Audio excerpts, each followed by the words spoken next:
So in this video, I'm going to be tackling a few projects around the house and showing you some construction and DIY tips along the way.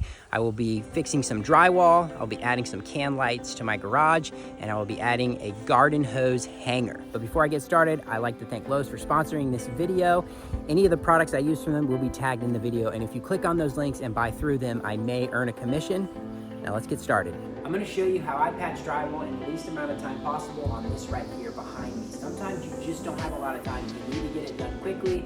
So let me show you what I do to speed up that process. Tip one is to get your seams as tight as you can possibly make them. Get everything prepped and pre-cut your tape before you mix your mud because we're using a fast drying compound. So we're using 5-minute mud. Easy Sand is the brand I like to use. Start with a little bit of water in your pan, and then just add the 5-minute mud and mix it up until you get a nice creamy consistency. You either want to use a Fibafuse tape or a mesh tape, and that's going to allow the air to get to it so it can dry quicker. I would recommend using the Fibafuse tape. It's easier to work with. And remember, this 5-minute mud only gives you 5 minutes to work with it, so get it done as quickly as you can.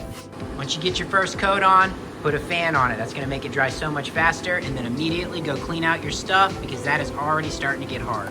So I just unplugged the fan. It's only been sitting for a few minutes and you can see how it's starting to dry up on the edges. With hot mud, you don't have to let it dry 100%. You can put your second coat on. Before you second coat anything, it's always a good idea to take your knife and just kind of knock off any high places, because you'll have stuff like this that'll flake off and get in your mud, and it's just unnecessary buildup. You're gonna wanna step up your knife size, except for in the corners.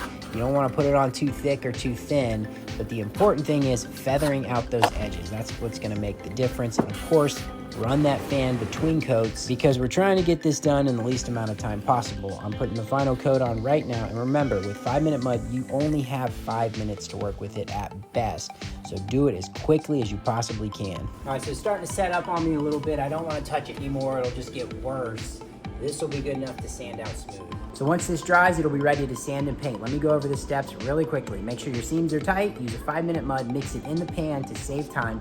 Use a Fiba tape or a mesh tape. And then the most important thing is run a fan between coats. So I'm going to show you how to mount these lights. I'm going to install them right over my workbench because, as you can see, I'm creating a shadow and it just makes it hard to work.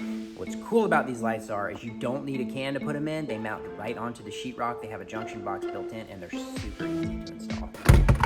So you can see how it looks just like an LED trim that would go into a can light with its own separate junction box. Anytime you're running a wire into a metal box, you need to have a Romex connector.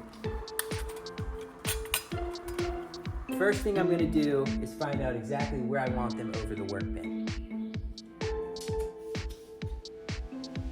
So I'm gonna use a stud finder to find the joist so I don't drill into it when I go to cut the hole out and have a problem there. I'm using a Franklin's sensor stud finder. These are my all-time favorite.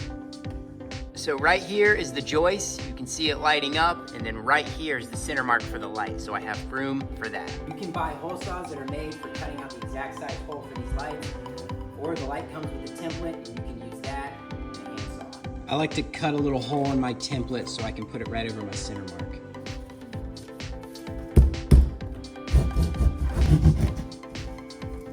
A switch right here that controls the attic lights, and that's what I'm going to tie into. So it'll be on a separate switch, and if these are on, I know my attic lights have been left on. This is where one light is, and the other one's over there, and since it's plywood, I'm gonna have to drill a hole.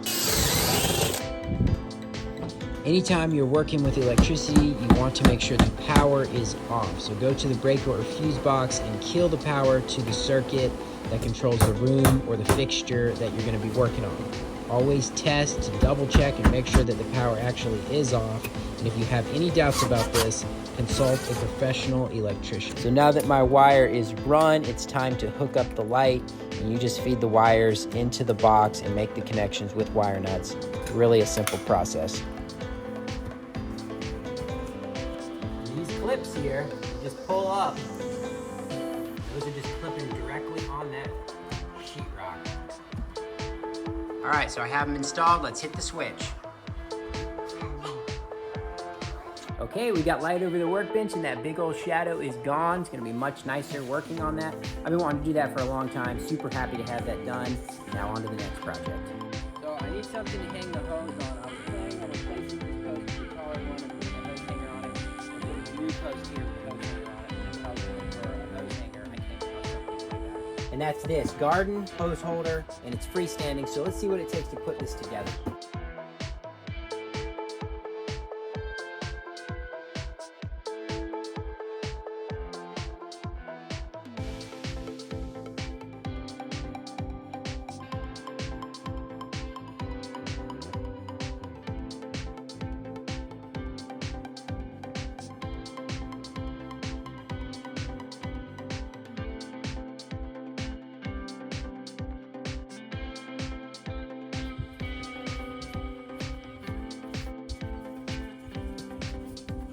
Alright, so there we go. That's going to work out perfectly. Get the hose off the ground.